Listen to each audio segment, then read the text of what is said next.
And he's got an audience that's fantastic. Absolutely, yeah. I agree.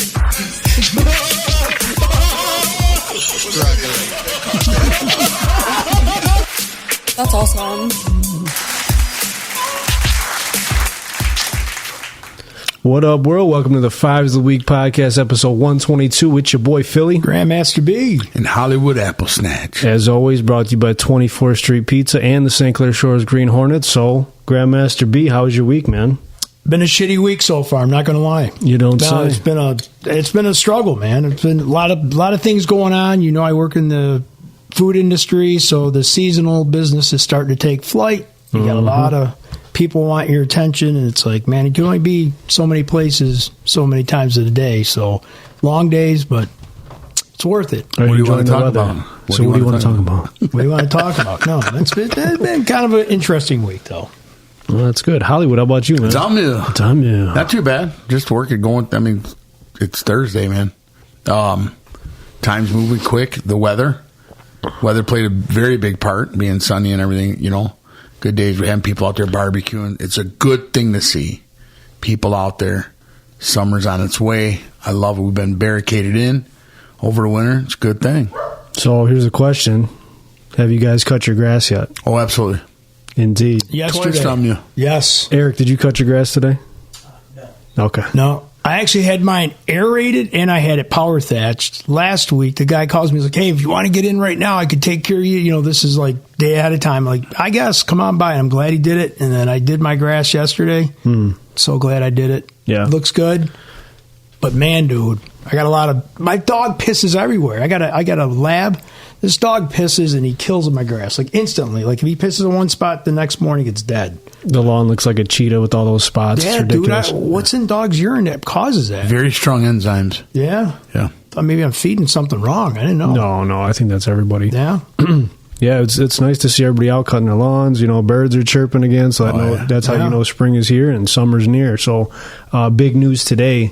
Obviously, the Juice, O.J. Simpson, passes away. That'd be Orthel James Simpson. Correct. You are correct, sir. 76 years old of cancer, right? Yeah, prostate. Was it prostate that was disclosed? Mm-hmm. Okay. Interesting, man. I mean, obviously, with the case, that's going to be what he's most known for. But you look at his athletic background, unbelievable athlete, man. Yeah. Oh, yeah, absolutely. So, Hollywood, let's start with you. What's your main memory of the Juice? You know, Juice is one of my favorite. I seen it on the breaking news today. I almost couldn't believe it. And then it took me back to the trial. And you have mixed emotions. Because he was a guy once, I mean, he was one of my favorite running backs, number 32 out of the Bills. And what a great athlete. And you see this man, it's how everything was just, you know, the fame, the money, the looks, you know what I mean? He could get most any women he wanted. And, you know, just seeing his life pattern going. And then even after all this and going through the trial and being found not guilty and, you know, people have a different take on that. And then he goes and gets in trouble again. He goes to prison again over something else. And it just never stopped. You know what I mean? And it's like, there's like two different OJs. You know, you look at the sports guy and then you look at this wholly different person that you just don't even really know. You know what I mean? So it was kind of sad. Not a whole lot of people talked about it today like they did, you know, Juice. It was kind of like somber, you know. So it was just a different, take. I still had his first original book that I bought when I was a kid, you know, The Juice. And I had a fascination with the 32, and he was great. He was a great back. And it's just unfortunately, you know, for the families that were all involved and everything like that. And, you know, you hear different takes today, you know, people's opinions, and they're going to have them. It's the way it is. You know, one of the century, one of the biggest crime and jurisdiction of the thing, of that whole case.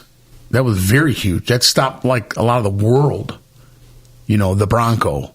You know, and then everyone getting there to see what's going on to this day for just, you know, a dismissal today. We're going to meet back on Monday. Oh, man, you know, they couldn't wait till Monday. Yeah.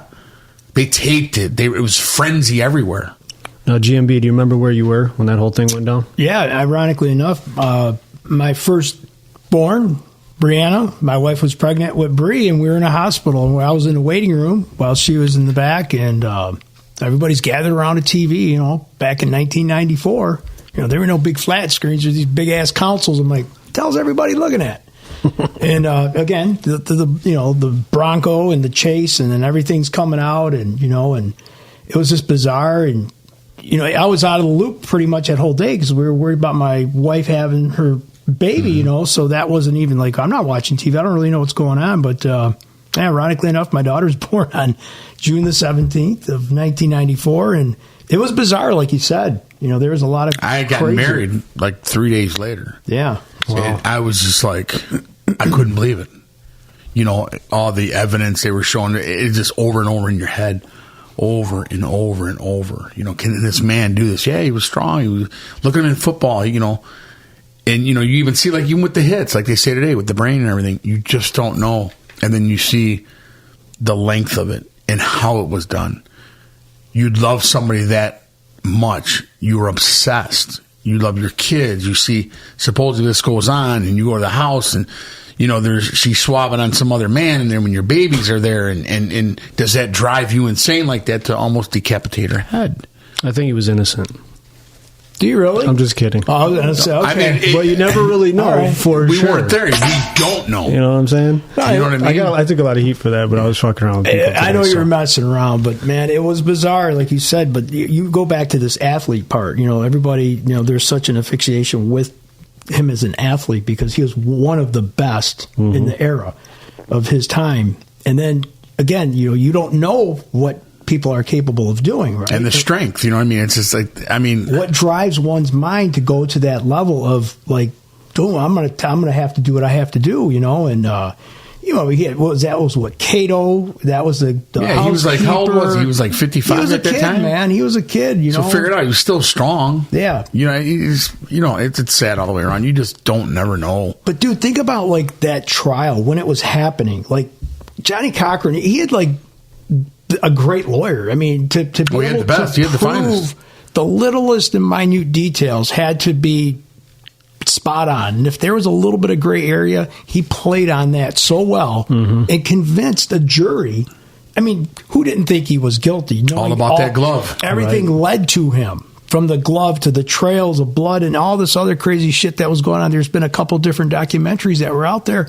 It's amazing how he got off, and is that karma? Because then his life really went into a tailspin. No, if there's anybody on YouTube that thinks he is innocent, I want to hear your answers. Please drop a comment. Let us know what you think, because I'm just curious. This is a great debate, right? There is. I mean, it's one of those iconic things. Not iconic, but one of those crazy things that happen in our lifetime. You talk scandals. That's one of the biggest of my lifetime. I remember being 8 years old up at Uncle Tommy's spot. That's when it all happened. I remember it like it was yesterday because that was all that was on the television. Yeah, was OJ and the Bronco. Yeah, ain't no doubt about forget that. It. And they'll tell you right there. What was he found? He was found not guilty, right? That's what he is, not guilty. And they leave it as that. Like your imagination of everything could just go that way. And when there's doubt put in there, it make you think, oh wow. Yeah, maybe. Now, did you have a shadow of a doubt? I doubt a lot of things there. I mean, I really did. And then I could see another side, too. Just like evidence and stuff. I mean, it's a dirty game, man. I mean, their stuff could be, especially if somebody's out for you, they don't like you, and then, you had the whole thing about the racial and all that stuff. All that just comes down and I'm not giving no free pass saying he didn't do it, and I can't say he did do it. You know what I'm saying? The man above, or whatever you want to call, they got the tape. Now, do you feel, as men, if you were in that situation, does part of you level with how angry you would be? Obviously, murder is murder, right? Obviously, we know that is wrong, dead wrong. Yeah. But I feel like some people, that's part of the reason they took his side. You know what I mean? It's because, my wife cheated, blah, blah, blah. You snap reacted. Can you love somebody that much to do that? I mean, it's crazy. It's crazy, I know. And I'm not trying to, I'm just playing devil's advocate here. Yeah. I'm not trying to condone anything that had happened or didn't happen. But, I think a lot of people did understand that part of it. in a way, and they sympathize with them in a weird way. Yeah. Like it was just like the coach from Michigan State that was being accused of all the stuff we talked about in the fall. All the shenanigans he was pulling off over there at Michigan State, and there was people that was like, "Hey, man, you really can't say he's guilty until all the stuff comes out." But they had again enough evidence to get him out. But with this case, that particular time, it was so crazy to see how like this son of a bitch is going to walk. Yeah, but he's going to walk. Mel Tucker was just getting his hog smoked, man. He didn't kill nobody. Ain't nothing wrong with that. I mean, Mel was doing what he had to do, but it was wrong what he was doing it for. He brought a person under those circumstances. For sure, yeah. But one little side note on the OJ thing, since we're talking about this, is a little bit part of my sports part. But did you know that one of OJ Simpson's most memorable NFL games he's ever played was in 1976 against the Detroit Lions? He ran this on Thanksgiving Day for 273 yards on Thanksgiving Day, and the Bills lost to the Lions 27-14. The dude racked up 273 rushing yards. The juice was loose. That boy, he could run. Yeah. And how he ran, it was so effortless. He had that glide, and he was just smooth, elusive, like you've never seen before. And you don't see it today. There's only one juice, and that's him. You go back and look highlights after the night, and you just be amazed that, man, this could happen to somebody like this. That you know what I mean? There's two different OJs. Now I'm curious to see if he's actually on the list to get tested for CTE, to see if that played a factor or not. Because I'm interested in Very that good just point. to see. Very because, good point. These acts of violence happen with certain NFL players. You see it with Junior Seau, who committed suicide, multiple other infractions throughout the year. So I'm really curious to see if that ever comes out.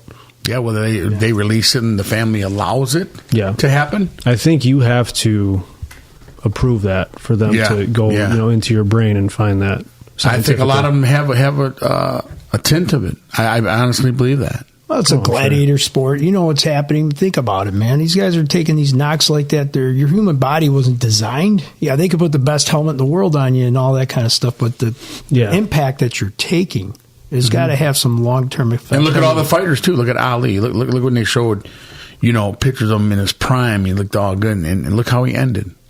Look how they just it was like a violent look where it was just ugly and he was no longer there behind them eyes. It was scary. You know what I mean? And that's what that stuff does to you, man. So you can imagine a lot of them fighters, people pay to see. They want to see it. They want to see you knock them out. Yeah, rotten. But later on down the line, when he's drooling from his mouth and he's two-stepping, he can't put his clothes on. All that's the price you pay. You know what I mean? It's as we get older and we think about it now, and especially, me being a fighter when I was, I really didn't look at that stuff back then. I wasn't worried about it. Didn't cross your mind. Didn't cross my mind at all. But do I think, like I said, I already had a brain scan about 5 years ago, and they'll give them to me about every 6 just because I was a fighter. Do I feel sometimes there's things that slip? Absolutely. I see it myself. Rough, I could feel a little fog, you know what I mean? Little stuff like that. Dude, isn't that this age, though, in general? I mean, we crossed the 50-year-old bridge. Eric, you're over 50. Do you feel brain fog once in a while? Sometimes. Yeah, I mean... And special shout-out to Eric. Yeah. Big E. We got Big E. He's kind of like a producer. He's kind of watching us. We're all our sphincters are a little tight right now. If we seem a little stiff, it's because we got the expert watching us. You feel them different things, though. Like, I know a difference. Yeah. Okay? I know a difference in my thought process and how different things, you know what I mean? Just from the fight game, is not only was I delivering big shots, but there were shots that I had took, and it's the rounds that I put in, it's all that's accountable. You know what I'm saying? That on your brain, you seen that one movie that they had, and they put that stuff in the jar and they shook it like this in the water and said, "Well, this is your brain. Your brain's not made to do that." Did you watch Concussion with Will Smith? And that gives you that whole new wow. I mean, it does play a factor. And I think the NFL does things. Obviously, they've taken and changed all these rules to benefit the players and the safety of the league. And that's a good thing, but it does take away from what we love, that gladiator sport that we all fell in love with, that old school mentality of football. I do miss that. However, these are men just like we are. football is their job. They get to play, it's a man's game, but they're probably kids at heart. You want them to have lives after football. Oh, absolutely. And we don't think about that, right? But I know I had 3 diagnosed and probably a couple more that weren't. Yeah, I did too. I had concussions. Rub some dirt on it, smack your ass, get back in there. You know what I mean? That's how it was. They did back then. Ask Uncle Eddie. Yeah. He had him. He wasn't the same person, that poor kid. He couldn't even. You looked at me with a stare that wasn't even there. It was sad. He was only 13 years old, or I think he was like 11. And they called me up. You got to come up here. He's sitting up against the fence. What's going on? Oh, he got his bell rung. And I said, why did it take you so long to call me? And then I get him up there. He didn't even know who I was. I said, are you kidding me right now? Mm-hmm. And so you have to bring him in, and then the lighting and everything. I'm like, come on the couch, lay there. And it was sad because you see your son not responding to you like the normal, and you slight smile. Just it's sad. Yeah, I've been concussed a couple times, and I know the feeling. That last year when I got in that wreck when that kid rear-ended me. Oh yeah. I mean, I was dazed and confused, man. Even the police officer goes, "No, man." He says, "You sit down," because he could tell he was doing a test with my eyes and everything, like almost like a drugs, test or a drinking type test. And I'm like, "No, man." He says, "You got a probably good concussion," and I did. They diagnosed it with that, and that pain, that throbbing pain, that lighting that you're talking about, all that played factor into all that. And it's scary, not to mention, like you said too, Philly, I mean, playing sports and stuff like that. And yeah, it's kind of scary. Well, and you don't even need to play sports to get concussed. You fall and smack your head on the ground. That's all it takes. Oh, Well, Hollywood's concussed a few women's heads against the freaking headboard. When you look at it easy. You want to see that blowout, that massive bad hit. We jump at it. Yeah, look at him. He just blew him out. I mean, you love it, Until he's laying there and you don't get up, and then it's a whole different scene. You want him to get up. Yes, right. Even the players say, most of them, we're not playing to injure people and end people's careers. We play hard. That's how we were always taught. So, yeah, my last thing is obviously a big weekend. WrestleMania between 2 nights in Philadelphia, over 142,000 people. And then on Monday Night Raw, over 20,000 people. So I understand wrestling is a niche thing, but I still love it. It's huge, man. It's worldwide. They got, I think, 5 PLEs out of country. They're going to France. They're going to Toronto. They just went to Australia. Hollywood, talk about WrestleMania a little bit, man. I know you weren't a fan. We got our tribal chief over there in the corner. There he is, yes. The tribal chief. Man. Well, let's start from the very bottom. Which one you want to talk about first, so we can blaze over really quick? Yeah, I mean, just take a few subtle points. What stuck out to you the most? Maybe match of the night, biggest surprise of the night. I like the girl match. I liked Ripley beating on it. I think she's at the end of her, do I say career? Maybe she's going in to have another child or whatever. I just don't think she can beat Ripley. Did you like the long hair, Hollywood? No, not really. That wasn't really me, man. No. Mm-mm. I didn't care for it. I think she's got that more, dirty look with the shorter hair. I really didn't care for that. Okay. The Priest thing, that really pissed me off. Because just like we talked about before, knowing what McIntyre went through, when it was COVID, when we all started this, and he had nobody there when he won that title, but, different wrestlers in the back. Yeah. That's how he received his belt. And I said, oh, my God, he beat Seth Rollins. This is great. This is perfect.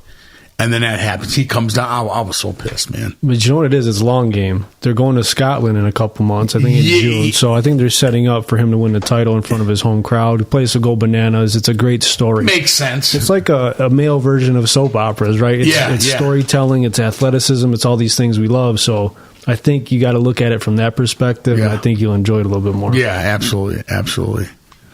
Yeah. Do you want my take on it? Did you peep it or no? No, I didn't, but I watched some highlights of it. I thought it was actually kind of cool. You talk about people really getting involved in this stuff. Yeah. I was always this is just like, but there's some serious people. Oh, you know who was in it? It was Lane Johnson and Jason Kelsey from the Eagles. I seen it. Yes, I like that. Yeah. That was sweet. That was sweet. That was kind of cool. They really made a big event out of that, and I just couldn't believe how packed that stadium was. Even Snoop Dogg was there. I know, Snooper. Yeah, The Rock came out. I seen that. Dude, I mean, he looks great. Cessna looked good. He's built like a man. You know, he conditioned for that. I mean, he's always in good shape. But damn, he looked like he did 20 years ago. That's what I'm saying. Triple H, you know, he's the new head of creative, and he's like, man, if it's not something you do every day, it's a different kind of shape. And you see how big NFL players are compared to some of the wrestlers. They're monsters. Oh God, yeah. But a lot of those guys have an athletic background. But to do this, taking I think it was 8 years off. And come in there and look like you never left. That's a remarkable job. You bet, man. And let's talk about this. How does Gunther lose to Sami Zayn? Is that a payback to Sami? Well, we couldn't give you the heavyweight belt, but we'll give you this one. Well, like I said, they did the whole like Rocky 3, or was it Rocky 3? Rocky and Drago. Yeah, kind of like that. That was the story they tried to play. I seen it. So, I mean, I get it. I was shocked though. I really was, because I think, you know, Gunther's the man, and I don't think he should have lost there. But, you know, again, more storytelling. And shout out to the Tribal Chief, man. They're over 1,300 days as world champion. Nowadays, it's unheard of. You know, what's this motherless fuck's name? The Tribal Chief. The Tribal Chief. He took it to a whole different level, man. And I have so much respect for him, like we were talking earlier. You know, with a man fighting leukemia, like he said, it's a part of his life. He has to take a pill every day for the rest of his life. This is what he deals with.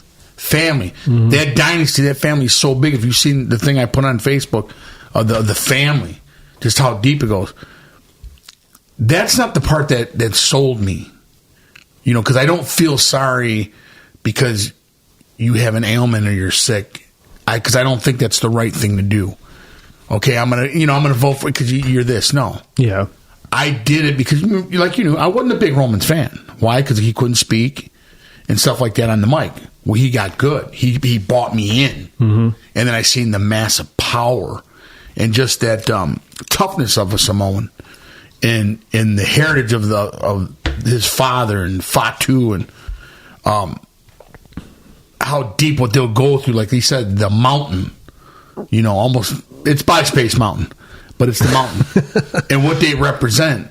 And I really took into that and bought into that of liking that wrestler that I once didn't like. It's that evolution of character. Yeah, it's had me going like this. Yeah. You know what I mean? I was I ain't going to lie to you.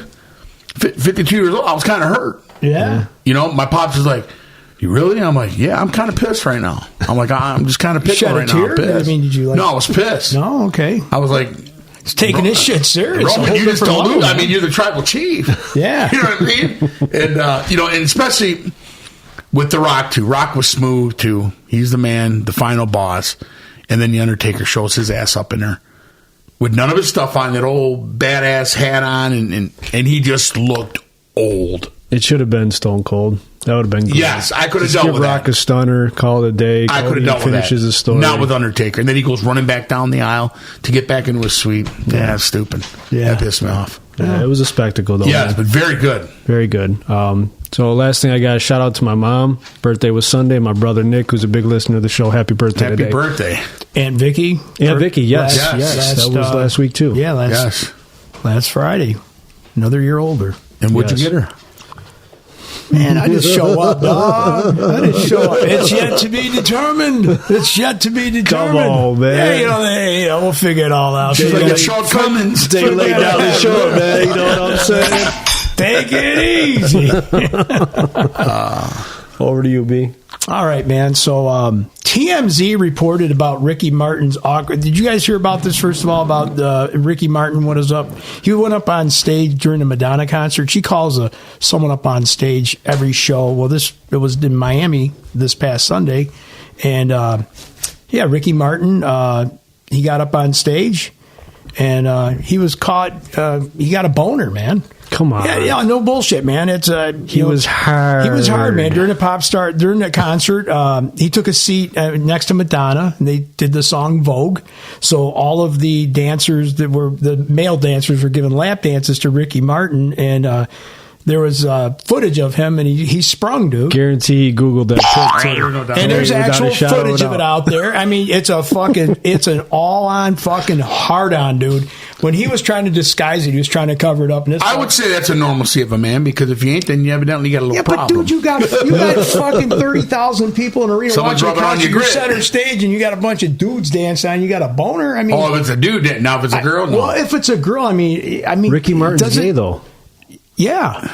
So I mean, I get it. I mean, but like he had there's footage of it, so you got to check it out. It's funny as hell, man. It's like he's sitting there trying to disguise it. He's so absolutely not. Poor Ricky out there for the world to see. Hey, he's Ricky. He got sprung, man. Living la vida loca, bros. The next thing here I got is an 8-foot alligator crawled into this house in Venice, Florida. A couple's home got stuck in their kitchen. It was whacking its tail by the door, so.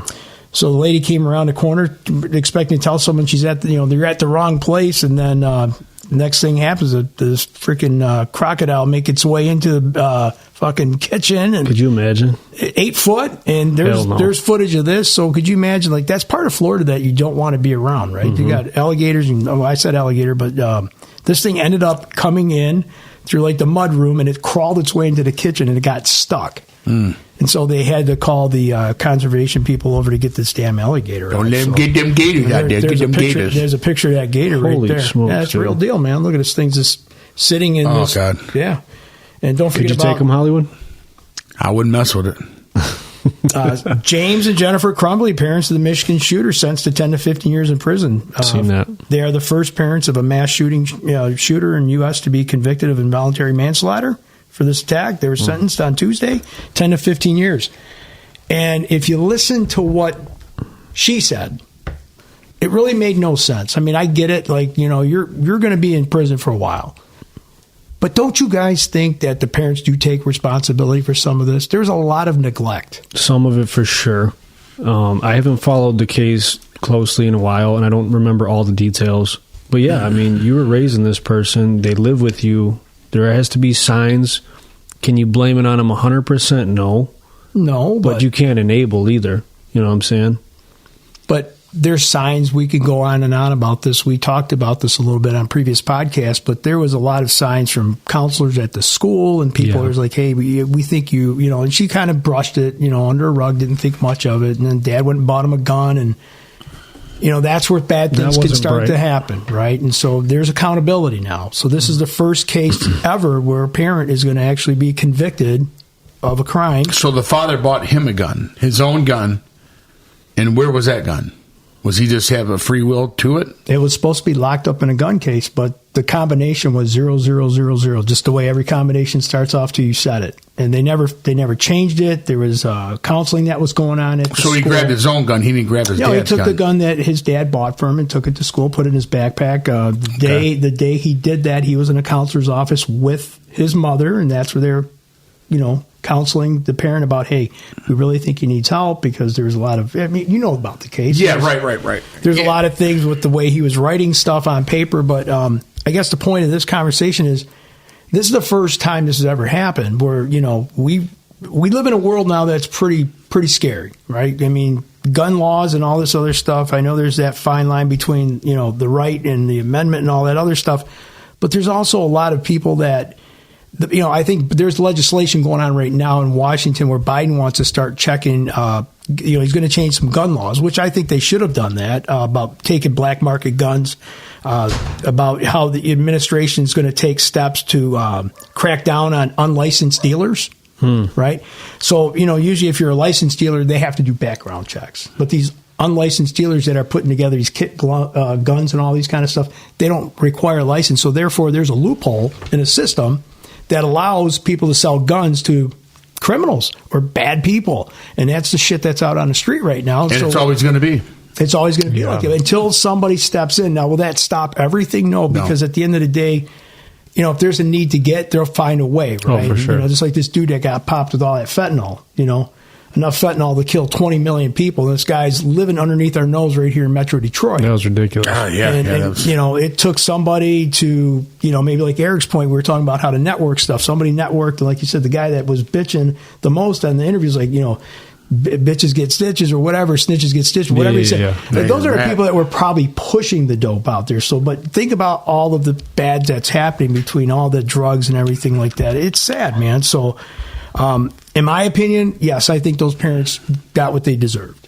You know, well, you seen the statement? Did you see the statement he made in front of everyone? Yeah, I did. Yeah, where he told the father that he lives with this every day. Right. He had more remorse than she did. Yes. She pawned it off as if it wasn't really. She goes, this could happen to any, and it could. I don't mean to cut you off, but at the end of the day, he seemed to get it, where she was still in she was too busy having an affair. Right. Yeah. But see, here's where the thing comes in at. It's not only them. It's the school, too. The school was aware. You don't want to take no blame in this.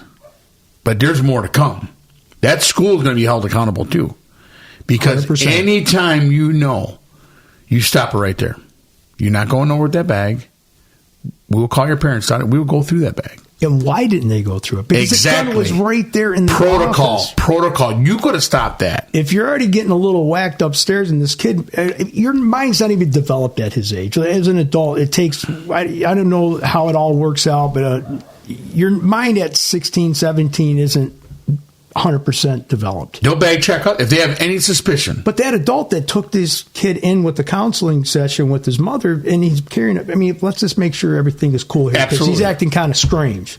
Should have been protocol. Oh, there's no doubt about it. So there is accountability out there. Oh, absolutely. But don't they worry about this profiling and all this stuff now? We just want to make it's a safety issue. Yeah, I mean, safety first, above all. We're not calling you any names. Especially in a school, man. Exactly. You got to save and protect the kids by any and all costs. We got to wait till something happens, and now that's what we're going to start doing. It.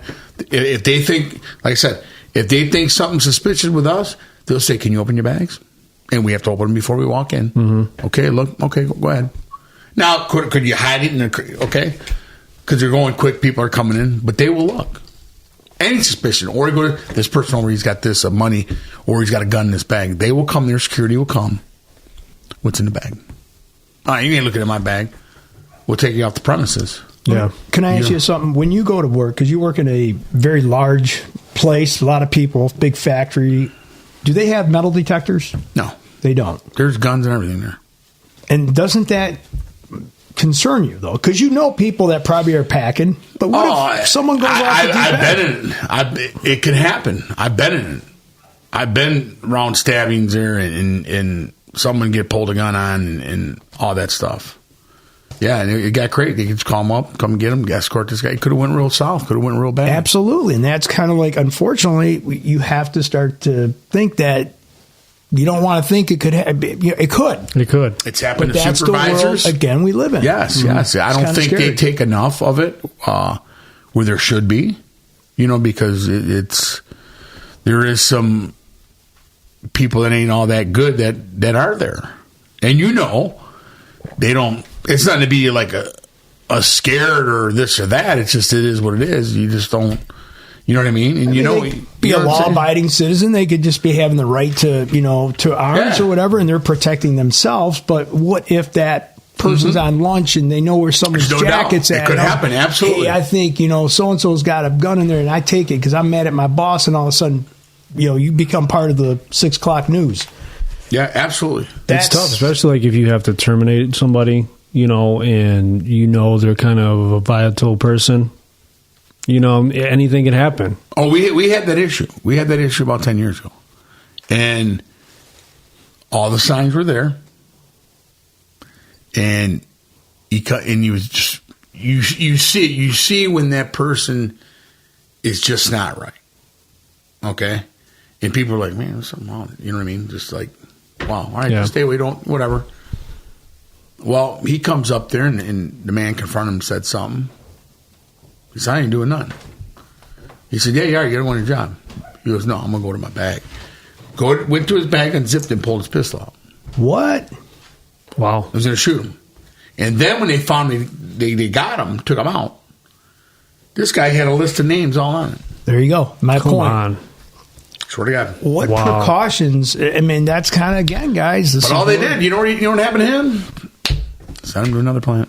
Yeah. Or let's get them some rehabilitation and all that kind of stuff. And I think we talked about this before. Mental illness is a real thing. It's all, I mean, everybody goes through depression. Everyone goes through highs and lows, ups, downs, euphoria and all that good stuff. But some people get hit a real low and they need the help. They need somebody to talk to, or they need somebody there, because sometimes people don't have that out, and that's it's sad. But, and you talk about it, this kid who did what he did at that high school, and there's been others out there too. Oh, yeah, yeah. And it just makes you wonder, there's a big disconnect, I think, sometimes with society and how we look at people, and we're easy to judge, but we don't want to, we don't want to stick our neck out too much because you don't want to infringe on someone's personal area or business. But you could almost, you got to watch for the signs. But right? things like that in a school, this is a place of study. There should be no room for error. No fuckery going on at all. No. You know what I'm saying? So by any means, for me, whatever protocols they want to take to ensure that, I'm okay with it. As a father, I'm comfortable with that because I feel my son has a good he can distinguish between right and wrong very well. Mm-hmm. Trust him with that. I don't have a problem with it. If you're bringing something bad to school, you're vaping, then you probably should get suspended. Yeah, right. You play silly games, win silly prizes, right? So that's how it goes. And in order to protect everybody else, sometimes extreme measures have to be taken. So, things like that. Work. You're here to work. You're here to fuck around. You don't need your gun at work. Yeah. Sorry. Right. At the end of the day, it's whatever measures you have to take, I feel like it's fine. And they're going to make a prime example. I mean, and you don't want everybody all up in your business 24/7. Yeah, right. Within reason, right? Just have a structure, have a safe guideline. And, if you want to do spot checks, somebody has cause, by all means. Yeah. If someone's not feeling safe, it is what it is. Yeah. I mean, that's kind of... Buddy of mine said, hey, my grandson, he goes, there's no excuse for it. He said, my grandson's, he's 10 years old. He's got his own pistol, his gun, hunt. But he knows the advocate of it and everything like that. And it's put away and it's got a combination. And he doesn't have that combination. He gets it when he goes out with grandpa.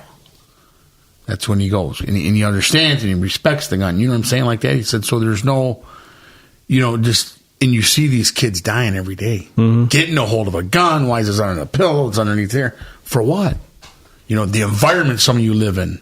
You know what I mean? Where it's a constant thing. And I told you about that one young kid, being at the gym, and he was like, hey, you don't know, I got to walk home. I got to deal with this every day. Just get home, getting picked on, getting messed with by the bigger guys, this and that. He's just trying to get home, and, one wrong move in the bag, someone kicks it and boom, goes off, fires a shot and kills. You know what I'm saying? We were growing up, it was like, hey, man, if you were, the fat, chubby kid like I was, you get picked on, and you resolve that maybe with a fight in the schoolyard. Nowadays, you pick on the wrong kid, he's going home grabbing a Glock and he's coming back and taking you out. Yeah, because it can mentally just break him down over and over again. He may hear that over and over again.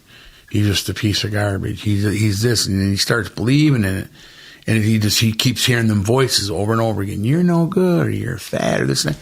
So you got to try to get better, and it starts with teachers, it starts with home, this and that. If you don't want to be picked on, then don't do it to somebody else. Right. Because if you're lashing out at that person, but you don't like it, how do you think that person's feeling? Do unto others as others would do unto you. Exactly, because he might not be able to handle it. He may just have a fringe and just snap and be done. And again, we're not talking about the right to bear arms. The people that have hobbies or whatever, they hunt and all that kind of stuff, by all means. And if it's for self-protection, hey, I would rather have a gun in a bad time in a situation than not. But I'm also saying at the same time, I do think these laws do have to change a little bit, and that's not even 100%, right? Yeah, and I'm not saying people that are on the road, you know what I mean? For the better. Like people that work in, rough areas, you want to carry because you feel safe at work, because I've had people in my business that have gotten robbed. Yeah. You feel comfortable, okay. But when you go to a plant or something like that, it's a controlled environment. It doesn't have all these other factors. Mm-hmm. That's more or less what I'm talking about. Yeah, I'm with you. That's why I asked him, how weird could that be if you don't? Someone has to have the check and balance on that kind of tight environment. I treat you as accordingly. You know what I mean? Everyone, hey, how you doing? You don't want to say hi? I'm fine with that. Yeah, I'm not going to beg you. Oh, you didn't say hi. You didn't say good morning. I didn't know they had to. Right. Yeah. Be a nice gesture, but to argue over it and then that arguing escalates, it ain't worth it. Yeah. Ain't worth it. No, for sure. Can't win with it. You got anything else, B? That was it. Okay. Hollywood, over to you. Well, we got some news here with the Trump. They're trying to push that trial of his. Trying to get a conviction. I'm not so sure they will. Everything in their power they're trying to do to stop it.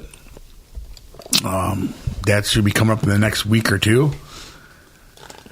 What's your take on that? I mean, I don't know. I really don't have a take per se. All I'm going to say is, as long as we can kind of move the country in the right direction, I'm all for it. Whatever that is, whether it's Donald Trump or somebody else. Yeah, I agree too. Let's move past the clown show type shit, and let's get back to what we need to be. Get back to your principles, and making this place safe and getting this inflation down, things like that, so people can live their lives and make money and get back to a little bit more of how it was. It'll never be the same ever. Yeah. We just went through a pandemic and all that shit, so it's always going to be ever changing. But I'm just I don't trust politics. I don't love to talk about it. Absolutely, yeah. I think they've had a witch hunt for him the whole way through, because he tried to peel back the curtains. Mm-hmm. Is he perfect? Hell no. No, absolutely. None of them are. No, it's the dirtiest game, so I really don't have a take other than that. Just make America better. Please. Whoever the hell That's it all is. you can ask. I know those two subjects always come up. It's politics or religion. Two very delicate subjects, and so with politics, you got to walk a fine line, but fuck it, we're a podcast, so we can talk to what we want to talk about. Do I think the country's in a better place than what it was? No. Everybody knows that. We went through, like you said, COVID. We came through. It's a rebuild. The economy's in dire straits right now of a fix, big time. Go into your Trump situation with all they're going to throw everything to get him off or just keep him off the ballot, trying everything they can. They're throwing everything out there. Somehow it's, some things are just kind of they're falling off now. He's not on the ballot in Colorado no more. Well, can't do that. And they're starting to change some of this stuff. He's got smart people working for him, too. Now, if Trump gets elected president again, I would say this. He's a business-minded individual. Very smart guy when it comes to that. But his mouth sometimes overloads his ass. Mm-hmm. Get a little more professional. Get back to what... I know he's the type A, alpha type guy. He's funny. We got tons of drops with Trump. Yeah. But just run it like a business, man. Just keep doing what you were doing. I think there's a lot of... we talked about handouts last week, right? Yeah. I think there's a lot of that going on right now.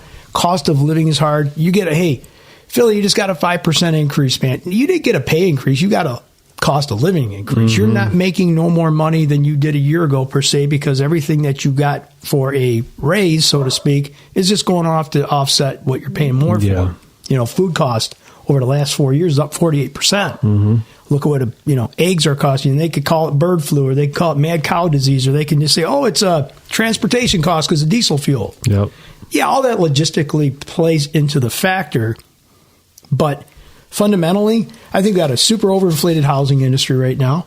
Some of these houses that are selling for $300,000, I want to give you $50 to $75 for, because they're just so overpriced. Mm-hmm. Eric, am I right? I mean, you see this shit out there. I mean, the house I sold, I looked at what it's valued at right now. I'm thinking, damn, if I would only hold out, if it would held out for a couple of years. But you know what? Then the house I bought would have went up probably just as much, if not more. Yeah. It's like with those numbers I rattled off last week. It's crazy how it is now. How hard is it going to be for the generation, like your son's generation, my youngest daughter, to be able to go out and afford a house right now? It's tough. You talked about this last week. Mm-hmm. What's the average home being sold for right now? The average medium home is, your income-wise, you have to be, six figures? Yeah, I think it was over $90,000 to live comfortably. I mean, that's a good number, right? But that's not a number you're going to get to right away unless you're some freaking genius. And you're getting hired in right away at some big company. Well, to your point, even like 60, 70 grand isn't what it used to be 5 years ago. No, absolutely you know not. You're poor. When I was young, I used to thought someone was rich making that kind of money. You get there and you're like, oh shit, it's not what it used to be. I remember making $48,000, thought I was badass. Yeah, someone said, man, I want to be a millionaire. And that was that was the staple, man. If you could say million and somewhere in your portfolio of money or your self-value worth, whatever it is, but even that doesn't seem so big anymore, because now we got billionaires. Yeah. When you heard of a billionaire 20 years ago, you're like, that's got to be the richest guy in the world. Now there's multiple billionaires out there. I say just hang on to your assets right now. You know? Yeah. You got to. Kind of stay put, man. You just got to kind of leverage it out. So, I mean, as far as that goes, Hollywood, again, it's man, you just hope it happens, but you don't know for sure. But, you know, nothing's foolproof, man. Yeah. I certainly don't think this. I think there should be an age limit for a president. I'm going to, just because I do think I do too. I would agree. mean, the mind gets a little, I mean, you could be sharp as a tack at 80 years old. There's plenty of people, like you mentioned, there are people very, I mean, you would never know they're 80. But 'cause they how played a full sharp? day. Is it sharp because you're 80? Yeah. Or is it come really on, man. You know what I'm saying? Is it really Sleepy sharp? Joe. Yeah, Sleepy Joe. Dude, I'm going to be 56 and I walk into my kitchen and forget why I went in there now. I'm like, So just imagine. why am I just here? And then I got imagine. to rethink it out, you know? It's just kind of crazy. Walk like in, that. walk out. Yeah. Well, what do you else? think about these interest rates on the houses? Maybe going up again. Yeah, as they were talking about bringing them down, the Fed was going to bring the interest rates down because they say, well, you know, the economy's kind of check and balance rate. No, it's not. If they could click that shit up another 0.25%, they're going to do what they have to do. My buddy, who's got good credit, he said, I was looking for, you know, just to get another home, you know, whatever, this and that. He goes, and you know what? He goes, I cannot believe with the credit I got. He goes, they want to hover me around 7 to 9%. I'm like, really?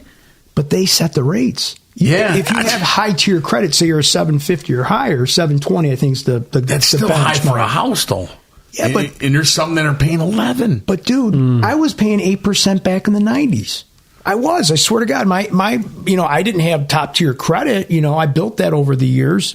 But I recall, I think it was 7.5% was my first loan. And yeah, it sucks, but you know, I think mine was about 6, I think. when we That's seen highest I those paid. 2% back 5 years ago, that was the end of the road, man. Yeah, you may not see that again in your lifetime. Yeah, you're right. That's when, if you were in the market or you had a mortgage and you had to do something smart, you refied. And I'm thankful that the gentleman that told me to do that, because I wasn't sharp enough to figure all that out. He says, hey, he goes, let me ask you a personal question. I thought he was going to ask me about my dick size. Like, I got a little scared. Short I would have shriveled lied to the about left. it. I would have lied about it. I would have said it big as my hands. I heard they call you small. So this dude, he goes, Brian, he says, how's your interest rate right now? I said, what am I, mortgage? I go, yeah. He goes, you're smart right now. He says, you got good credit? I said, yeah, pretty good credit. He goes, go refi. He says, because I'm telling you, you got a short window here. He goes, you will never, he's an older fellow, you know, and he's a wise man, and he told me what to do, and I'm so glad. I locked in at 2.25, bro. Wise That's man. good. I'm borrowing money for, and I knock on wood saying that, but thank you to those people that we advise to sometimes, because, you know, the wise man could help you sometimes, because I was just like, hey, man, I'm all right at 4.5, you know, because that's when I bought my house. Yeah. But take another 2% off a 30-year and convert to a 15, dude, you're saving yourself some bank. Shit. I'm at a 4 on mine. Yeah, so that's not bad. But yeah, these rates they're going to be tough, and I think for these younger people, it's going to be even harder because the houses are just so expensive right now, man. Yeah, I mean, when I bought the house, it was like a 3.75, and that was good at the time, very good at the time. Yeah, and you couple But- that with a car payment that's averaging about $500 to $600 a month. Yeah. With a mortgage, I mean, dude, man, you're eating ramen noodles for dinner. They're actually saying we got a shortage of houses. Yeah, because all these corporations and people renting are buying up. That's true. And Airbnbs is huge now, saturated the market. Oh, definitely. The average person, they're having trouble finding a home. My buddy's affordable got home. one for the draft down there. Does he really? Right by White Castle. He said, we RBB in it, man. It's sweet, and they're probably rolling in, you know what I mean, making bank. $1,400 for the weekend. That's what I'm saying. That Airbnb thing's the way to go, though, man. I'm telling you, Yeah. because you could sometimes get those cheaper than you could get like a halfway decent hotel For sure. for $150 a night. I mean, Yep. 2-bedroom, man, 2 kitchen and all that. I mean, Granted, right the there on pla- Michigan Avenue. place is probably bugged with cameras, man. You don't want to be scratching your sack, man. Be like somebody watching you on TV, like, man, there's a camera up there, dude. You gotta be careful with these Airbnbs. Well, God willing, one day, you know, if I decide to leave here, I might turn this into a rental property. You know what Be I'm a saying? smart move. Be smart. If I can afford it, you know what I'm saying? Because rent around here, I mean, I don't need to give the exact number, but it'd be like more than a car payment. Well, how much is it? I'm going to be like Chuck. How much is it on average? Sorry, Chaz. You could probably, realistically, you could probably rent this place out.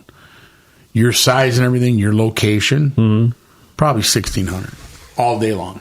All day long. No, more than that. And if not, I would start Monday then, dude. I would, man. I'd just go get a hotel for the week for $500. Just put $1,000 in your pocket every week. That would probably be your bare minimum, $1,600. Yeah. You could fluctuate. Hey, if it takes care of his business, but it's got to be, so you can't break even. You know what I mean? No, that would defeat the purpose. Yeah. I'm just making $100. No, it's got to be. Yeah. You know what I mean? Because that's what I was thinking about doing with mine. If I, move on or whatever, just rent that out. Yeah. Well, I don't prices understand are so high right now. Yeah. But these people that got these big ass houses, man, like, I'm not jealous, but think about these people, like, they've got like these mansions, right? They got like 5 bedrooms, guest houses. They got, whatever, you name it. They're huge. That's the house. It's great if you're entertaining and you got all that room. But what about the upkeep? If I see a house that's got 3 central air units, dude, I'd never be able to live there. Even if I made all the money, the crazy money that some of those people are probably making, I don't know if I'd want that. Well, they're making sick money. They got butlers. They got people. That's their lifestyle. Yeah, but it's nothing to them. Maybe if I had a taste of it, I'd say, yeah, I'd probably ball that way. But in my mind, the way I was kind of brought up in the theory of just kind of living below your means to be able to enjoy life, I don't know if I had all that kind of Eric, crazy money. You got a butler, right? Someone that shines your balls for you? Our producer, Eric, has a butler. Yeah. I mean, when you get foolish money like that, it doesn't matter. Shit's paid up here. You pay that 3 months, 4 months at a time. Whatever. But you got to have an endless bank account. At that point, you're almost like this, you're printing money, man. You're just like, shit, I got this, you might have investments and all that kind of stuff. But it'd be cool. I mean, Eric, you stayed in a hotel room that's $800 a night. I mean, could you get used to that lifestyle? No, it wasn't really you, right? You're a pretty humble guy. There wasn't any Asian women that showed up to rub your feet at that night or anything, just out of nowhere. Me like you a long time. Hey, Eric, you can use my black card, my American Express. Get the girls are clean. Come on. But see, sometimes when you come from the background you come from, it's just that way. Like, I don't know what it's like to be rich. When I grew up poor, it is what it is. I don't know what it's like to have $1 million. Yeah, I've made $1 million over the course of my career. But to be able to have that kind of money, I've been in houses like that, did work on them. Like, some of these people, what I would value there, they just didn't care. It was like nothing to them. Mm-hmm. And that makes me think of the Rodney Dangerfield. I was so poor in my neighborhood, the rainbow was in black and white. That's all I got, man. Okay, well, that does it. So, boys, we'll take our first pause. We'll be back with a feature presentation. And now, our feature presentation.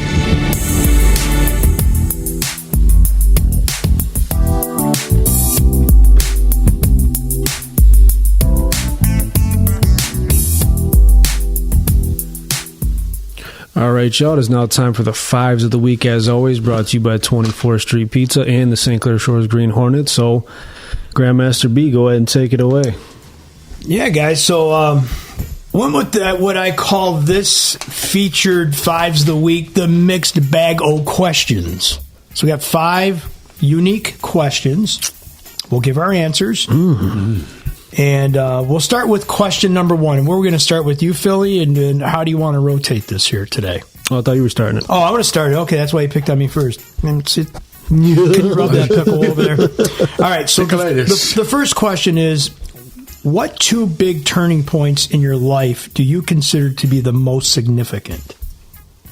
All right, so mine's, I put becoming a father. That was a turning point for me. The second one I chose was taking out a mortgage and all the responsibilities that came with it that I had no idea when you made a purchase on a home, or still paying the bank, of course, but there's a lot more that goes to that. A lot.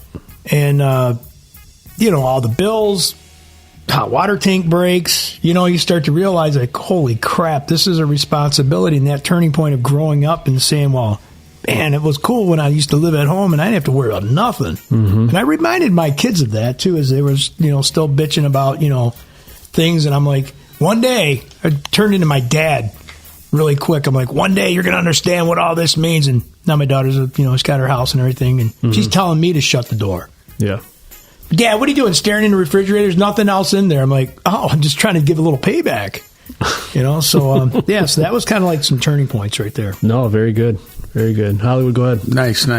Yeah, I got one of them, having the kids. That was a turning point in your life when you got to step your game up.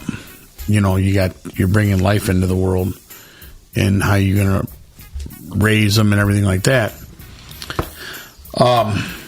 And two was as you're growing up and, I was a young father and you're visualizing like, where am I going to be for a good job to take care of this child and be able to give them things that, because I've never done this before, you know what I mean? And I'm a young dad. I'm 18 years old and I got this life coming and shortly after there, a little bit, I got another one coming and it's like, so having a good job, that was really, which I'm still there too after 31 years.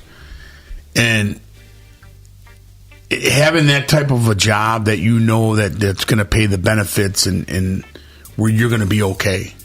That was a real concern of mine and everything like that. The turning point for myself is going, how are you going to have for these children? You know what I'm saying? And that's very vital, to have that. And I'm blessed, like I said, I'm still there and it's done great. For my life and taking care of my family and, my children and stuff like that. So, them are my two. Absolutely. You've been there a long time, man, so kudos to you. Yeah. For me, same as you guys, obviously, number one, becoming a father. Being young, dumb, and full of cum. Absolutely, yeah. I was kind of a knucklehead, kind of like getting off the beaten path a little bit, so I talk about that quite often on this show. But, yeah, becoming a father is very, very important to me, and it's the absolute biggest turning point in my life. After that, I would say, going through the whole COVID situation, my entire life in that year changed dramatically. Oh, yeah. Living situation was hit or miss, had a situationship, if you will. Yeah. That changed, and I went on by myself, and it took some time, a lot of healing, but I also found a lot of growth during that time. Learned a lot about myself. And I just know, like we talked about this before too, when you go through those dark times, oh yeah, there's light at the end of the tunnel. You just got to keep kicking. Yeah, keep on digging. Grit.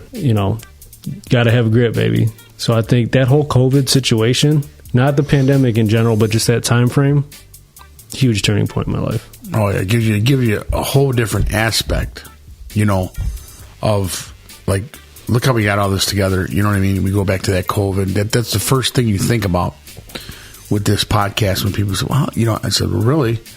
COVID. And the world changed. Life has changed. Nothing's ever been the same since. And it's in the history books, and it always will be when they ask, what was that COVID? We lived it. Yeah. Knock on wood, we're still around here, but there has been millions and millions of lost. So, valid point on that. Yeah. And you know what I mean? That's a very, very good one with that COVID. We got together, in 2021, shortly after the aftermath of all that, and we had those conversations, and we got the rockin'. Here we are 3 years later. So that started, relationships start and finish, all kinds of things, a new job, what I mean? So in a short time, you can make a lot of headway. So that'd be my two. Fatherhood and that COVID stretch, biggest turning points. Yeah, man. that's good. Good stuff. All right, guys. Yeah. Question number 2. Who do you think knows you best out of anyone you've met so far? Now, this is going to exclude family. We're not going to talk about, Oh, we're excluding family. We're excluding family. We're talking about somebody that you may have grown a friendship with over the years. Maybe it's Eric. Maybe you're very fond of Eric now. I don't know. I mean, Eric, you're going to be on the podcast whether you like it or not, by the way. Your name has been called out many times. Great guy over there. He's playing Candy Crush. Huge. Playing Candy Crush. Good, Eric. So, so that was the question. What do you... You didn't say exclude family, though. No, I know. So now I'm going to really make put you a little guys... wrench in there. So, I mean, look, I probably should have said that. Grit. All right. So... there it is, guys. Who do you think knows you the best out of anyone you've met so far, excluding family? And I'm going to give this one to my best friend, Sam Toya. Sam and I have known each other for north of 25 years now. We've we kind of raised our families along the same lines right around the same time. We've been married the same amount of years, similar there by 1 or 2 years. We have gone through some storms together. We've talked. We've cried together. We're men. You know what I mean? Men don't normally do that, but it's okay to do that. And I shared a lot of things with him. He shared a lot of things with me. And so, there's a guy that he knows my backstory probably better than anybody, and things that we've never talked about on air, but I think that's a good thing. He's probably one of the few people that I could say in my life that I've met, and these are, I've had friends since high school and people I still talk to, like Hollywood, since, our years of growing up on the streets. But, you always find 1 or 2 people that you can really latch onto. And, we had a disconnect for a few years, kind of like how you and James kind of fell away for a while. And then they go, so it's like a soap opera, get back together. It's like nothing changed. You're right there together. So, Sammy T, shout out to you, big fella. Yes, sir. Big very T. Good one. Very good one. Eternal water, baby. Yes. Absolutely. Big occasion. Lottie freaking God! Damn you. I would say Fast Eddie, but since he's like family, so we'll keep him out of it. But we know how deep we go. We know the ins and outs. Do tell. I'm going to have to say Mrs. G. I'm going to have to say Gina. Gina's known me for about 10 years now. I mean, she probably knows some in-depth about me, and I had a conversation with her about that. So there's, some stuff about me, and, and she's always been good to me and good person and stuff like that.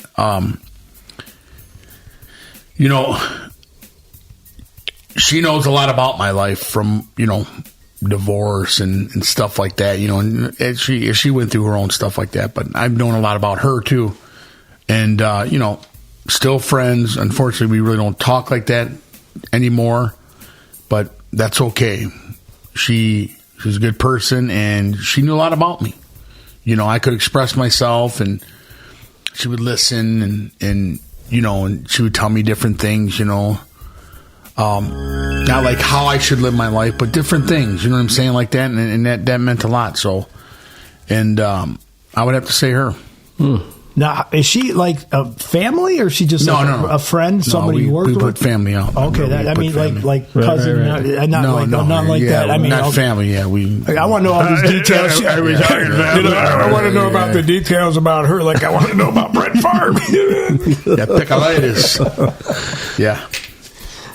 Well, this is going to be a curveball for you guys, but honestly, I think it's Kim, because we lived together for 15 years. Respect. Okay. The good, the bad, the ugly. I've seen it all. And at times, even though we were like water and oil, I think she knows the good, bad, and ugly. So, so much life experience, so much growth. Like she knew me as, a young man to an adult. And I think that's why we're amicable and we get along still to this day. Relationships end, doesn't always work out right, but we do what's best for our son. And I think that's the mature way to handle it when you can. You know what I'm saying? But yeah, I would say her for excluding family per se. Great one, because you know what? That's a very honest answer. She knows everything, right? And so, and likewise, so that's stand-up question. That's an answer that I wouldn't have expected, honestly, but it's spot on. Keeping it a buck, man. No, man, it's you seem blown away. Real deal. I think for him to, and I didn't tell him that you got to exclude family. I think that was a really good one. Okay, so question number 3. Share a quick story about a significant event that caused a positive change in you as a person. So a quick story, significant event that caused a positive change in you as a person. This may surprise you. Losing my job. Losing a job. Yeah. I wasn't expecting it to happen. It happened. And, of course, I was, caught flat-footed, and I was like, what the hell, And that gave me time to reflect on positive changes and learning from maybe some mistakes that I made. It also created a fire inside me to prove that I could rise above the clouds. So for me, it was significant to deal with that loss, and it was a good paying job and all that other stuff, and I'm the breadwinner, I'm making the money, how am I going to do this? Just bought the house and all that. So it really put me backwards mentally for a short amount of time, but that's not my DNA to stay there in the doom loop. I said, my mind's not conditioned like this. And so it was some self-motivation. It was a kick in the ass maybe once in a while from some people that I know, Sam being one of them. And it actually helped me. It helped me move forward, but it also gave me perspective on taking care of business the way you're supposed to, right? So maybe there's some things I may have been doing that I should have changed. Maybe the outcome would have been different, maybe not. But I do know one thing. It wouldn't define me because, people are like, well, man, that's pretty shitty luck. No, man, it's like, I'm going to be all right. Like we're athletes, we're former athletes. We understand that champion drive. You want to get to that next level. And I thank God, and I'm fortunate that I rebounded well. And I had to prove it to myself because, at my age, it was like one of those weird things, man. I'm like one of these older dudes now, man. Like, who's going to want me, But, I had to go out and reprove myself. I had to reinvent myself a little bit. So don't you feel like when you go through that adversity, though, that's where you find the most growth? When your back's against the wall. 100%. And you got to nut up and just tackle situations. Yes, sir. Yeah. When life throws you those lemons, man. You got to find a way. Yep. So that was my number 3. Very good. How about you, Hollywood? Yeah, I would say my number 3 is probably my divorce. And that's no mine. It just didn't work anymore. And where I become now from that, much stronger, financially and everything. And both of our faults, you know what I'm saying? Not just one person. But I found a way to be more on hands. Maybe I put too much on her at that time, to take care of things, and should have been maybe more on hands of learning. And now it's all on me, and I love it. I embrace it. You know what I mean? And I've set myself up to be successful and be in a good spot where I'm at, where I may not have been. So that proud of that and everything like that, and improve. Unfortunately, like I said, sometimes, you go hard time, whether it's a divorce or it's a breakup. You don't always come out at the bad end of the stick. At that time, it could seem like that, but I've always been a hustler, so it doesn't matter. I was always going to make it happen. But over the strides and over, years going by, you realize and you say, hey, there is something there at the end, And ain't no woman got to define me because there's been plenty of them. You don't say. It's Casanova over here. But the thing is... But that's real talk, though. Yeah, that's real. That's real. I mean, you see something, and I look at him like, you ain't got a chance, baby. You just... it's like a bit of sauce. You taste, but there's something missing in the ingredients right there. Oh, yeah, sure. Sugar right there. Like, you're right there, but you're just not enough. You know what I mean? Yeah. And I'm okay with that.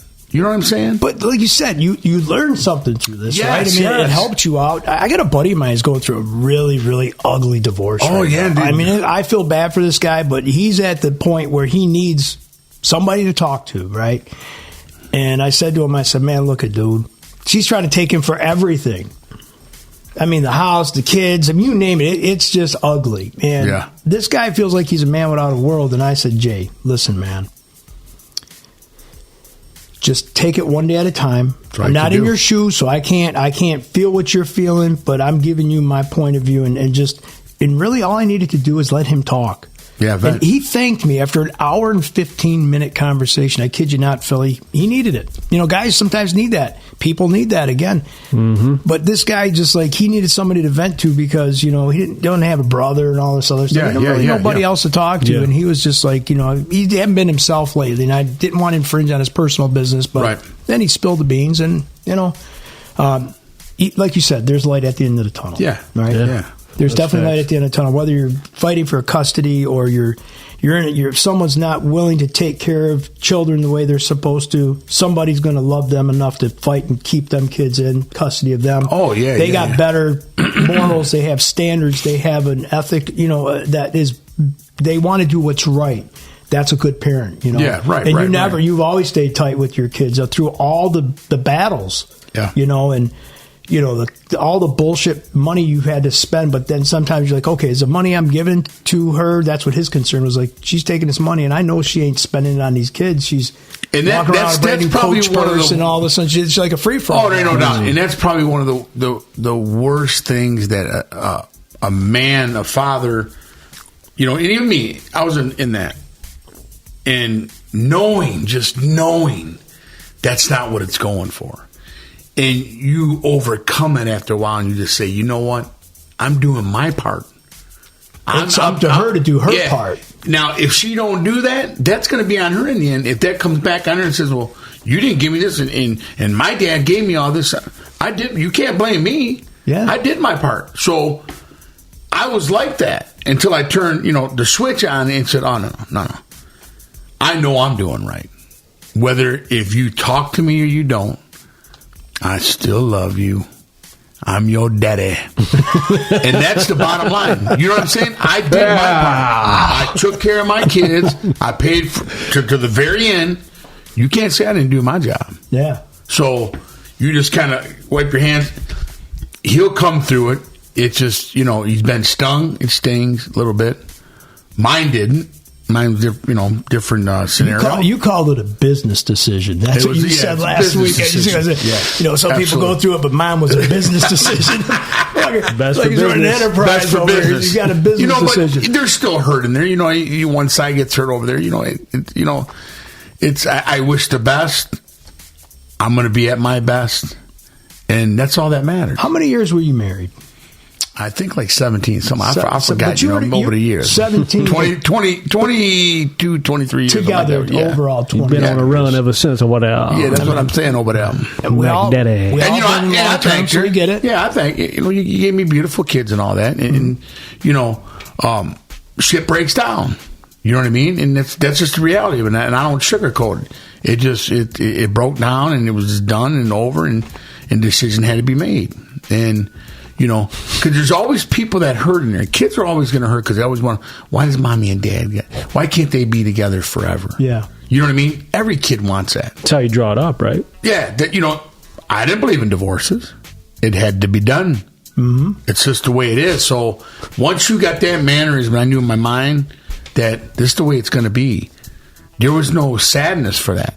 Did that switch flip, like in your mind, you say something like that happened? Did you know, like, okay, this is it? Oh, I knew it was over a long time. I'm not crawling back. I'm not fighting anymore. I'm not trying to go for this anymore. Me and Philly used to have conversations. It's been over a long time. Yeah. You know, and people around there, they wouldn't understand it. Are you kidding me, man? How can you get all these kids? Ain't got nothing to do with them. I love them. Yeah. You know, and the hardest part is leaving. You're not leaving your children. Okay. My babies be on me. I'd lay on the floor, play with them, hug on me. We sleeping together, all on everything.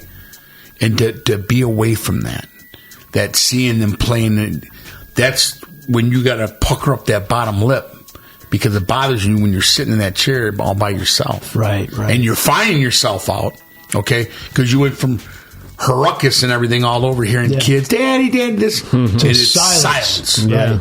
I wasn't used to that. Right. That's what hurt you. Yeah, that was the emotional side. Day that by was day, you out. go to bed, you're thinking, you're praying. So how do you overcome that? What was your? I mean, what? A lot of soul, man. A lot of souls. I mean, it's not for every man. It's one of them things that it take you to your knees. It'll test you for sure. There's no perfect. Did it callous you? Did it make you more of like a harder person to approach? Because when you're going through so much diversity, it made me hard. But I mean, were you like getting cold towards people because you're mad at the situation? And no, I wasn't really mad at other people. I like but the why. I can't believe you did that. Well, why not? You live in a lie. I'm not.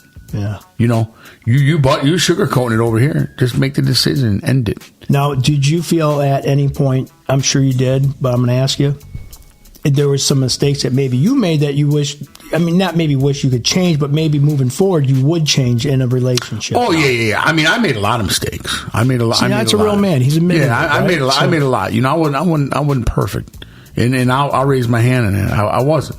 I could have been better. I didn't want to be. I was defiant. You know what I mean? And when you take that, I'd be lying if I put all the blame on her. It was me So I said like this, I'll make you a deal. I'll take 95% of the blame.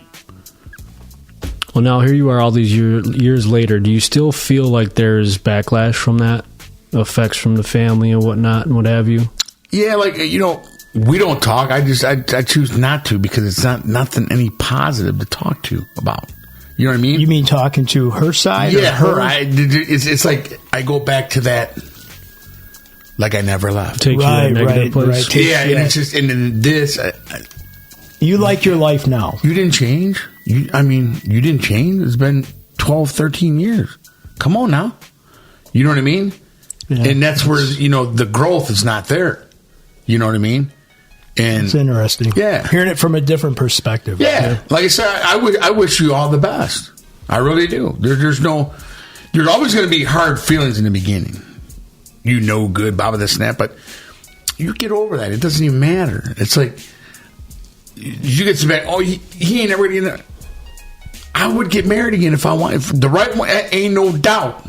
I'll style and profile going down the aisle. Mm-mm. You know what I'm saying? I don't oppose from be like, no, I can't do that. No, if it's right and it makes sense and you're both happy, and I would not be like, nah, I can't do marriage because I got divorced. No. Because I told myself this simple. I will not treat you in any way like her or bring like you're acting like her. You're a different person. They say that's taboo. You are a different person. Yes, never and do some that. do. I will not do that to you. You are who you are and who you are to me.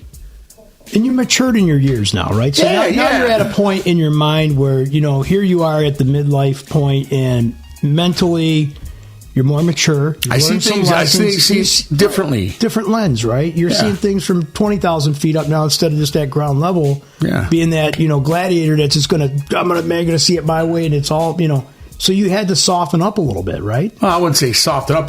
Come on, you had to a little bit. You see things in a different perspective that makes sense. You know what I mean? I can be a man where, okay, if you don't want to talk to me because you're mad at me, it don't sweat to me. I go on. You know what I mean? But like, the love for my family, my kids and everything, I love it. Always, my door is open. Whether you come to that door or not, that's on you. There ain't gonna be no crying. And that's fact. So you call me up, hey, I need a pinch. You better come with some sense. Because my door, hey, come on in. Yeah. It's that simple. It's up to you if you want to do it or not. Right. It takes two, right? Yeah, it does take two. I mean, if you're keeping that as an open avenue to keep the relationship, I can't healthy, be super cool dad. Yeah. That just ain't who I am. No, you ain't gonna win nobody. And I say that to anybody. If you're trying to be your kids or your best friend, there's a fine line between being a parent. Yeah, you and got to be raising children. Good cop and bad cop. Yes, right. absolutely. If you're trying to be a cool dad, cool mom, because otherwise you get ran over. Oh, ain't no doubt. So you can't do that either. Got to have that respect, man. Yes, you're on, right? Am I? I don't know. Yeah. We better make sure we didn't skip out on anything. So So mine, the turning point, or not a turning point, but where we found a positive, right? Yeah. So going through all that stuff when Mikey was sick in the hospital. Yes. You really find out who's got your back. When you see a loved one you don't know what's going to happen. There's just so much unknown. And that is the most hardest thing I've ever been through. And man, I don't wish it on my worst enemy. That's real. You question everything. Like you talked about questioning faith and why and blaming people and wish I would have done this differently, that differently. But, we've all come out the other side of it, and I'm very thankful for that.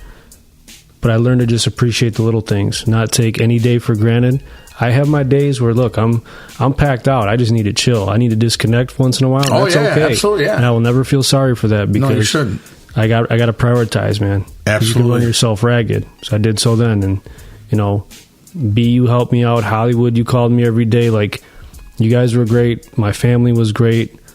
You remember those things. Oh, yeah. Because that's important. That was tough for you, man. When you're on the men, that was, even doing the pod, open my doors so you guys could do the pod. Yeah. It's important. Yeah. But I had to be where I had to be. Oh, no doubt about that. That's number one. That's understandable, yeah. And, in the conversations we've had, you know what I mean? And tell you about, you keeping that faith. Even though at that time when it was really gritty there. It was tested. It was real tested. And I said, you got to keep the faith. You keep that faith. God is good all the time. God is good all the time. All the time. You understand? It prevailed. And thank God because, he could be a kid. Mm-hmm. You know what I'm saying? And we hurt. That's where we go back again. As being fathers, we different take than mothers. We hurt in a whole different way. But it's kind of like yours. Mm-hmm. You know what I'm saying? That, men, they don't hurt like that. Yeah, we're stronger vowed, but we hurt. And you've seen that. You could see it. It was just what it was, and you were still trying to hold things together, which is a good thing. But that's what happens when you have the fam and others around that are there for you. You know what I'm saying? That gets you, lifts you up a little bit. Yes, it's like you're walking through the storm and you're just getting hit and sticks. And it was a storm. It found the soft spot and broke me down to the core, man. You wouldn't be human in love if it didn't, because it was a storm. Yeah, and got through the storm. For sure. Yes, sir. Very, very good answers, Absolutely. guys. Great feedback. Question number 4. What is something that a majority of people discover when it's too late? That's a good one. I put down, I was on the fence here because you're talking about faith. I think a lot of people, they want faith, but it's always in a time of need. But faith should be something that should be practiced, in my opinion, the way I do it at least, doesn't make it right. But we talk about praying. We talk about, our belief system and stuff like that. That's a daily thing for me. It's always there. But one of the things that I discovered sometimes when it's too late, when you lose somebody, right? Mm-hmm. So you can lose a loved one, and then you have not necessarily guilt. Some people do have it, but there's also that fine line of when you discover things and wish you could go back and ask a question or go back and reflect on something, or man, I wish I would have, coulda, shoulda, woulda, type situations with somebody that you no longer have here. So, I think sometimes people wait and life's short. We're only here for a short amount of time. Think about it, right? Pick up the phone, go make that visit. Make the phone call. Call up an old friend. Call Eric up once in a while. Hey, Eric, how you doing, man? Just get engaged with people, because at the end of the day, I think we have so much. We get caught up in our own lifestyles, and we get, we got the blinders on, man. We don't really. We got to disconnect, like you said. Sometimes it's good to do that. It is. And I think like when I lost my dad, it was 3 years ago yesterday, there was, I just sit there and like, man, I wish my dad was still here, and sure. There's things that I wish I could have talked about this great lion season, or, you talk about your brother, Scott, and there's like so much stuff, and some people have regrets. I just get it all out, go live your life and don't have that weird conscience of things. Sometimes people don't get that chance, or sometimes things just happen very quickly, and like with poor Eddie, Yeah. And there wasn't, God called his number that day. Yeah, well, Eddie. 40 some years old, and that was it. And sudden, like, great damn. guy too. But, I think people wait sometimes later and they regret. So you have it here in the now, For me, it's family, man. You talk about family for quite a while there. That's important to you. No matter if it was a divorce or not, I'm still going to love my kids. That door is always open. Exactly. Right? It is what it is, and like, we'll always question as humans. We'll never say enough, I love you, because when it's gone, I wish I could have told them one more time. Right. Life is what it is. It's life. It's, we get upset with one another. Maybe, we distance, we don't talk. Doesn't mean I don't love you. Doesn't mean, okay, well, now I'm going to show up now that because you're in this. No, I don't believe in that. If you don't want to show up when good times are bad, and you want to show up now because it's bad because you feel bad for me, no, I don't want to have you at all. You know what I'm saying? And, that's going to happen. That's a good thing. Thank the Lord every day. Thank you. You know what I mean? And that's all he wants to know. That's all hey, he's appreciated. You know what I mean? Through you. And, if that's what you don't believe, that's okay too. You know what I mean? Because that could take you through a whole nother, you know what I'm saying? Yeah. Of a religion thing. But it is what it is. That's the way I'm going to do it. And you don't have to like it. I'm okay with that. Good answer. Yes. Very good answer. Okay, over to me. Yeah. Okay, so time. Time is it's undefeated. You'd never beat it, and it's constantly ticking. It's ticking right now as we speak. So tick tock. But I just think, again, to B's point, that's the first thing that came to mind. Like, don't waste any time. Make the call. Go make the visit. Take that trip. Spend that little bit of money. You can make money back on Monday. Don't matter. You know what I mean? Yeah. It's out there to be made. If you're a hustler and you're a grinder, you find ways, right? Absolutely. You always do. So I'm done just worrying all the time and waiting. You know what I'm saying? I'm going to live my life because I'm not going to I'm almost out of my 30s now. So, you guys are probably like, Eric. Give it that. I just want those experiences because when I was younger, I was just worried about every little thing. You know, the little things, that shit can wait. I'm going to spend that time and do different things and just have life experiences because those memories, you can't get them back. No. You know what I mean? You're constantly losing opportunity to make more. So I want to make the most of it every single day. You only get one. That's it. 100%. That's a solid answer, man. Both of them. You understand? So the last 5 and then we have a bonus one, and we'll let our listeners and the people that kind of put us some stuff on the social media site here. We'll read some of those. There were some good ones. Yep. Number 5, what aspect of your personality would you improve if you could? And if you could, means you can, right? So what part of my personality, I think one of the things first thing that I thought about, I don't know if it's personality or it's just a trait, but patience. I'm not a very patient person. I am in a busy type of job, and my attention is needed in a lot of different places. It seems like all at one time. So I've kind of built up to this, okay, come on, let's just get right down to the point here and let's move on because I got to go and I got to do something else. And I sometimes resonate that out of my personality because, I feel like I'm like, okay, man, let's move on. Let's get to the next point because hit me in between the eyes with the bullet points and just tell me, give me the blueprint and I'll go get it done. And my wife tells me that all the time. She goes, you got to be more patient. And it's true because I can see it. I am not a very patient person, and that's like one of those things that I need to do better. One of the other things I was going to mention is listening. There's an 80-20 rule that we hear about all the time, right? You talk 80% of the time. You're not listening to anything anybody's telling you. I like to listen. Yeah, listening will get you a lot further, right? Just be a bobblehead and nod your head and just make sure you know that person's listening and looking. And my eyes locked down listening. Right on, dude. Absorb. So I am going to say for me it was be patient. So how about you, Hollywood? Nothing. He's a perfect man. I would say for me, especially like when I like to clean and do things, kind of stay to one area at a time instead of. I find myself sometimes what? Yeah, part of my personality. I get a little pickleitis. Are you like OCD or? I don't know. I could be like I can't. I don't know if that's a person. Well, that's a personality trait, right? Yeah. Eric, can you chime in on that? Would that be a personality thing, or would that be like a? Did you hear what he said? Yeah. What do you think, Eric? The mics are picking you up fine. Well, OCD is kind of like it goes a couple different ways, right? So there's people that are OCD, and then there's clinical OCD, like they have people that are serious issues they can't overcome them because of OCD. And so everyone has a different level, I guess. There's some people that are worse off that's actually a condition compared to just your normal how you live your life. I would agree with that. So should Hollywood go to a doctor? No, because I'll find myself. I'm worried about the boy. I'll be here and I'll walk in and I go, well, why did I do that? I got to go back there again. Just stay. You know what I mean? Like, but other than that, I mean, I don't.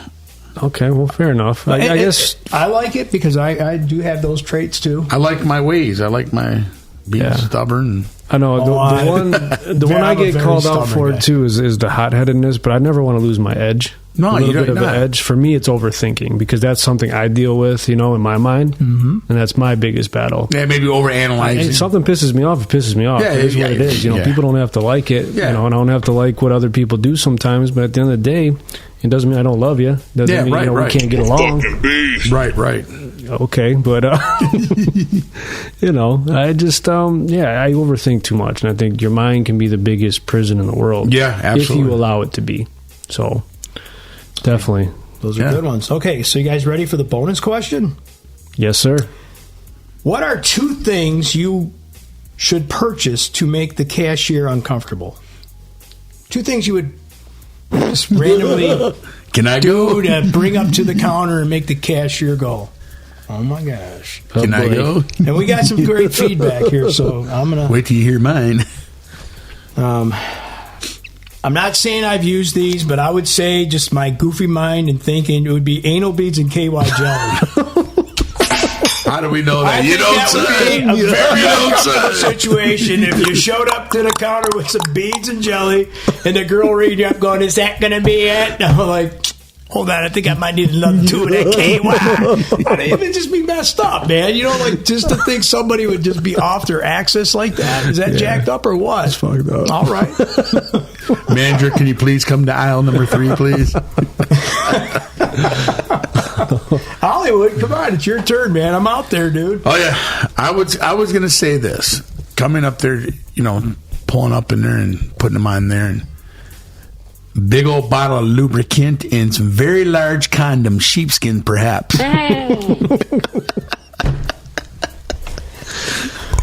Fucker's a predator. Hey, All right, Philly. She'd be red as a tomato. You're not getting off easy. red as a tomato. Or maybe not. I would do this. I think we should film it. I'm going to do the biggest cucumber I could find in a box of condoms. What the hell is going on here? I thought about that too. I thought about that too. Just to see the look on somebody's face. Oh yeah, or lubricant in a very large cucumber. Excuse me, can I get those magnums over there to cook this? Oh yeah, sure. All right, Philly, you want to read a few of these? So the fan feedback, we put that actually on our Facebook page, and so we got some feedback. So Brandon said KY jelly, duct tape, a spatula, and a straw.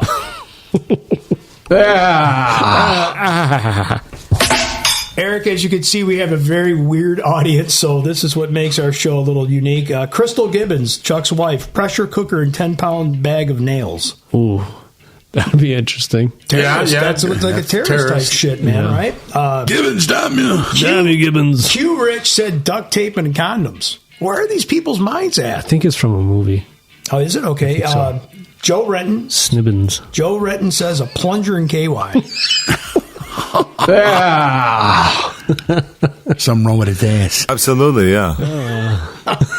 Let's see. Bob Ricketts says duct tapes and condoms. So he basically repeated it. And did you guys have anything else? Because I stopped catching all that stuff about an hour before. No, I think came that was here. pretty much it. So, But yeah, there's a lot of very weird people out there. And if you want to make, hey Eric, do you have anything you would want to? Can you add something to this? Is there any? You don't even want to get in on this one, do you? no, it's a hard pass. What a trooper! This guy came an hour before I even showed up. Right? Yeah. I'm always late, but that's a bad habit.